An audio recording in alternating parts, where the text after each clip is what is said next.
긴 문장을 보았을 때, 좀 더 쉽게 우리가 편안하게 읽을 수 있는 것은 두 가지 방법을 제안을 해주셨는데, 사실 저희가 좀, 아직 습관이 안 들어져서 그런지 쉽지만은 않거든요. 일단은 첫 번째는 영어식 어순으로 읽어라. 그리고 의미 단위의 작은 단위로 보아라. 라고 말씀을 하셨는데, 첫 번째부터 좀 구체적으로 질문을 드려볼게요. 영어식 어순으로 읽어야 된다고 말씀하셔서, 그리고 첫 부분부터 너무 강조하셔서, 또한 저희가, 배워본 바, 정말 그것이 이렇게 배우면 안 되는구나. 영어식 어순으로 바뀌어야 되는구나. 또 체험을 해보니까 영어식 어순으로 읽어야 된다는 게 많이 느껴져요, 교수님. 그런데 그게 쉽지가 않더라고요.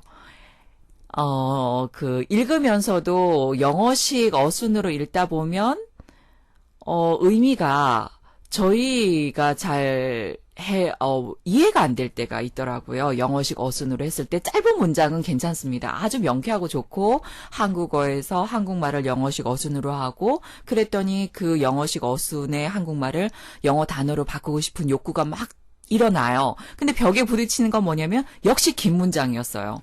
긴 문장이 가니까 한국말을 영어식 어순으로 바꾸는 것도 힘들고 그리고 그 의미가 영어식 어순으로 바뀌니까 의미가 잘 전달도 안 되고 이런 현상이 생기더라고요. 좀 더 해결 방안을 좀 구체적으로 제시를 해주시면 영어식 어순으로 어떻게 좀 더 쉽게 읽을 수 있을까요? 예, 그 부분은 일단은 두 가지로 좀 접근을 해봐야 될 것 같아요. 첫 번째는 영어 문장의 긴 문장이 그거를 어떤 묶음 단위로 인식을 하게 될 때, 즉, 우리 단기 기억 단계에서는 뇌는 외부에 들어오는 정보들을 묶음 단위로 처리하려고 자꾸 노력을 해요. 네. 그렇기 때문에, 그렇기 때문에 그 단기 기억 단계에서의 일어나는 그 뇌에서의 특성을 잘 활용해서 저희가 적용을 해야 되는데, 원어민이 인식하는 가장 기본적인 단계는 절이에요.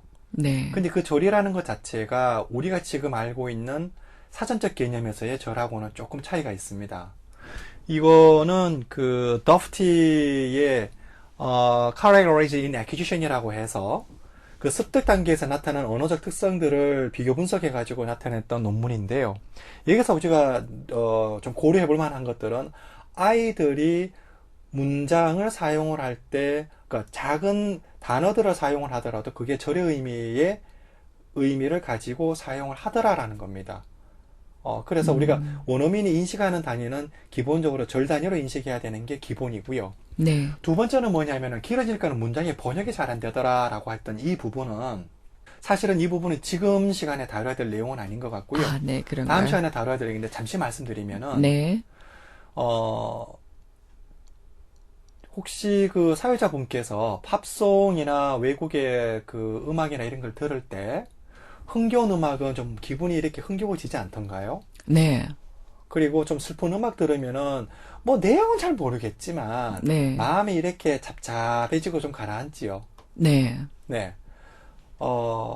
그 가사를 모른다고 하더라도 그 음을 들었을 적에 그런 느낌을 받을 겁니다. 그치요? 네. 자, 그래서 우리가 음악을 만국 공통어라고 하는데요. 그거는 뭐냐면 공통되어진 부분이 존재한다라는 거겠지요. 네. 마찬가지입니다. 저희가 이제 매사추세츠 주립대학교랑 이 작업을 하면서 가장 크게, 지금, 지난주에도 말씀드렸습니다만, 획기적인 결과물 중에 한 개가, 원어민과 한국인이 공통적으로 가지고 있는 그 인식 의미를 가지고 있더라. 그래서 그 다섯 가지를 밝혀놨지요. 그래서 그 다섯 가지 의미에서 문장을 보게 되면 문장은 아주 단순하게 움직입니다. 가령 예를 들면은, 나는 좋아해. 그러면 뭐가 떠오를까요? 뭘 좋아하지? 누구를 좋아하지? 이게 떠오르지 않을까요? 네네. 뭔가 채워주는 말이 와야 되겠지요. 네. 그렇죠? 음, 그래서 그 채워주는, 영어에서 기본적으로 이루어주는 말이 주어되는 말, 그 다음에 나하고 당신에 대한 관계를 나타내는 거, 좋다 그러면은 나는 당신하고 좋은 관계가 되는 거고, 싫어한다 그러면 나는 당신하고 나쁜 관계가 되는 거지요. 네. 이렇듯, 두 개의 요소에 대해서 의미를 맺어주는, 의미관계 맺어주는 말이 있어요. 의미관계 맺어주는 말. 예, 네. 그게 이제 영어에서는 동사, 전치사, 접속사가 되는데요. 예.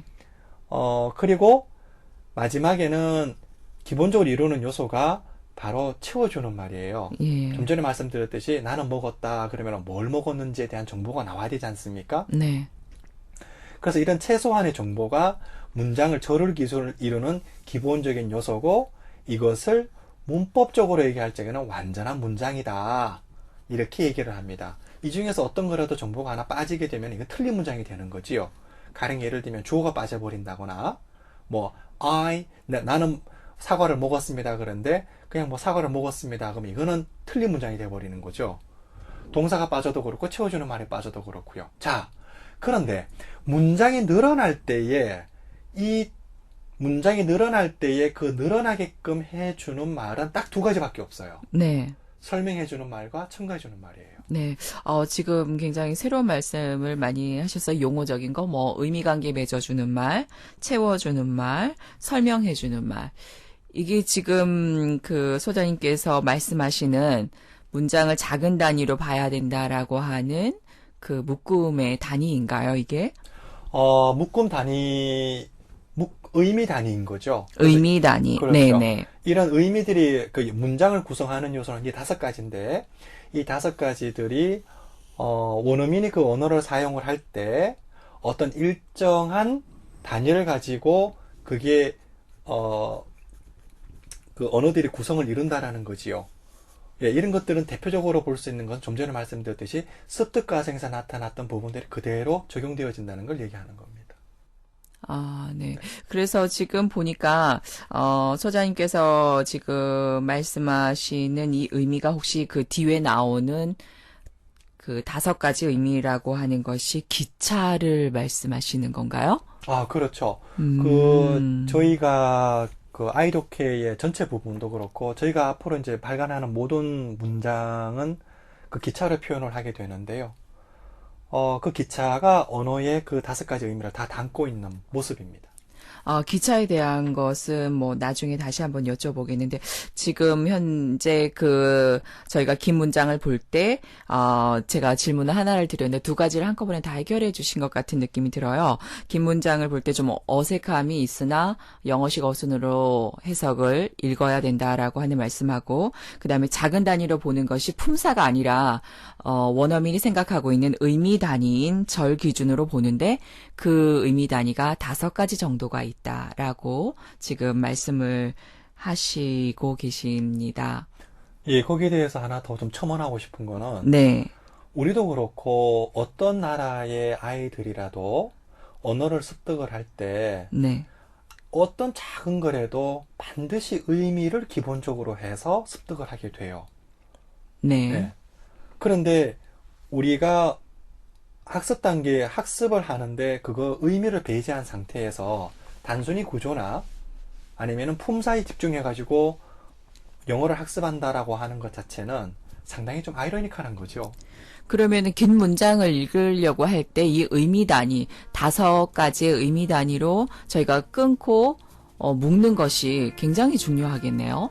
네, 처음부터 연습을 할 적에는 가장 단순한 형태에서부터 복잡한 형태로 가야 되는 그런 시퀀스를 가지게 되는데요. 네, 일단은 처음에는 아주 단순하게 작은 단위에서부터 이렇게 문장을 인식하는 연습이 되어져야 됩니다. 물론 그 연습하는 그 명확한 기준이라고 하는 것은 언어를 습득하는 그 과정에서 나타나는 그 특성하고 그 다음에 문장이 가지고 있는 그 본래의 것하고 그 2개가 복합되어진 관점에서 보여지는 그런 인식 단위에 대한 체계를 학습을 해야 되지요. 네.